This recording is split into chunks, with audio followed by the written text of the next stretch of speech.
One of the most anticipated games of the year is here, Clair Obscur's Expedition 33. I finally have my hands on it thanks to it being available on Xbox PC Game Pass, so I'm very excited to start this journey. Hi, my name is Chris, and welcome to a good enough review of Act 1 of Clair Obscur's Expedition 33. We start off in the city of Lumiere, where we are introduced to two characters, Gustave and Maëlle, who seem to be related.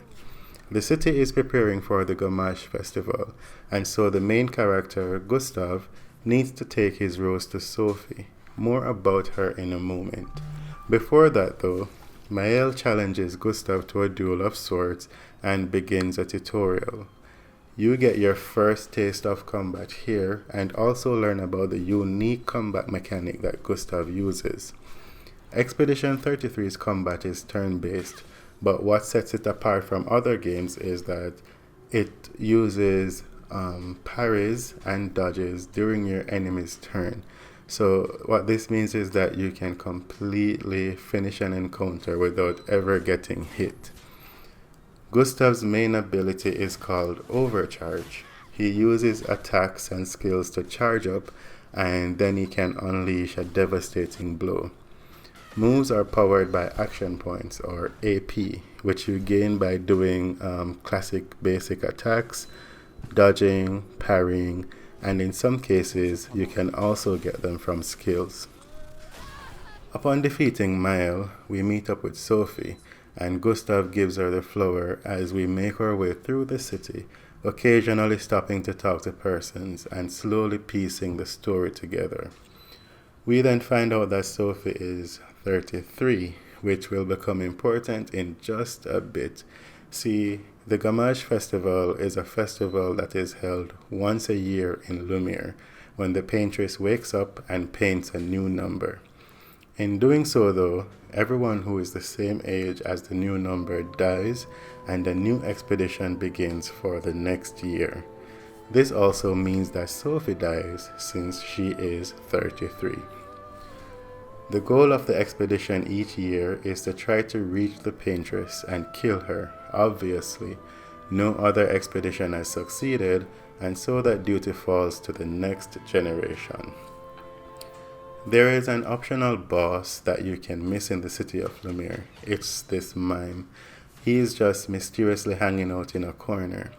This is your first encounter with real combat, not just training, so try to beat him before moving on. With the Gamache over, the expedition leaves for the mainland on their mission only to get massacred upon reaching the shore.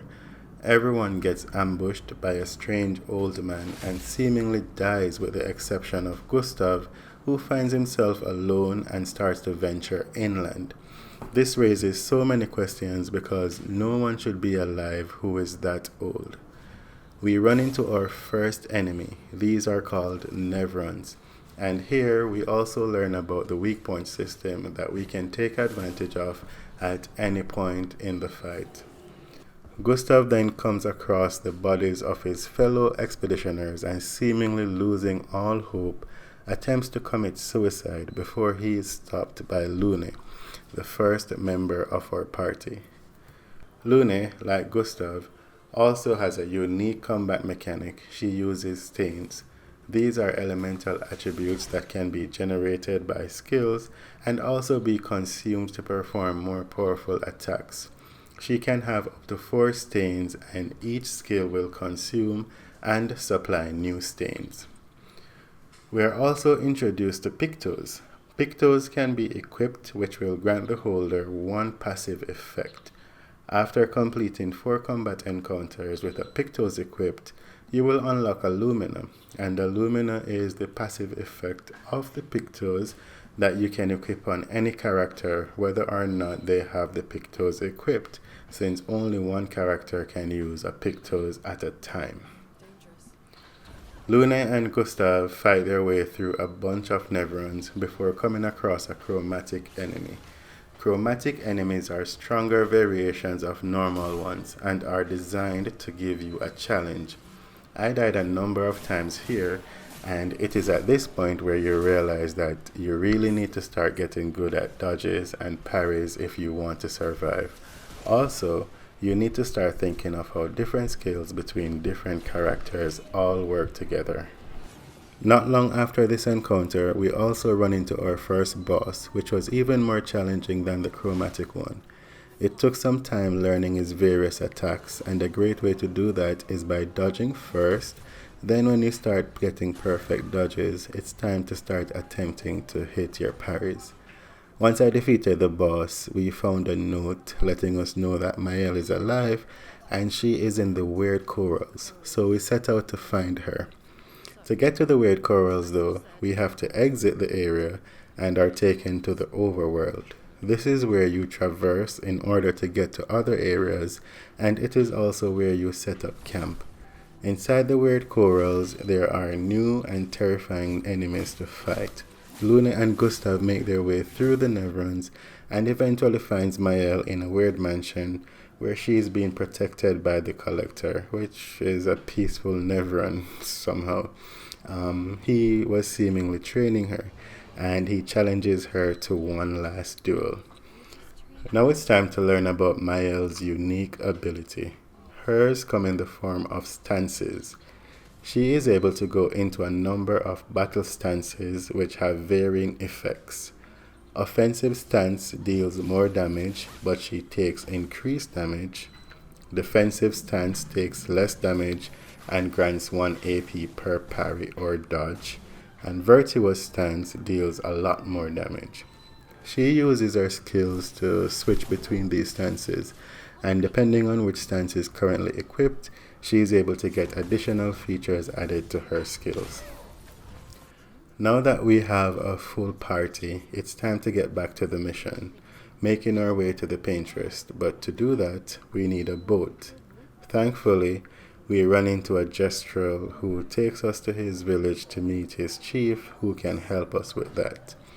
It is here that we fight in the Gestrel's arena, and they put us against a secret champion who turns out to be one of the members of Expedition 33, CL. We thought she was also dead. CL's unique combat ability is called Foretell. She can apply and consume Foretell on enemies. The skills that apply Foretell will generate a sun charge, and the skills that consume Foretell will generate a moon charge. If she has both a sun and moon charge, then she will enter her Twilight mode for 2 turns, where she has increased damage. There seems to be some connection between Mael and the strange old man, as she begins to have nightmares about him and a strange girl at nights. The Gestrel chief told us that we can cross the ocean by getting help from SK. We find him in a cave, and he tasked us with finding his stone, Flory, which is supposed to help him swim. We ended up fighting our way through a bunch of Neverons with some crazy abilities before running into the Lamp Master, which is the final boss of this area. He was very tough to beat, but by the time we got to him, the team is a lot stronger and we have more skills.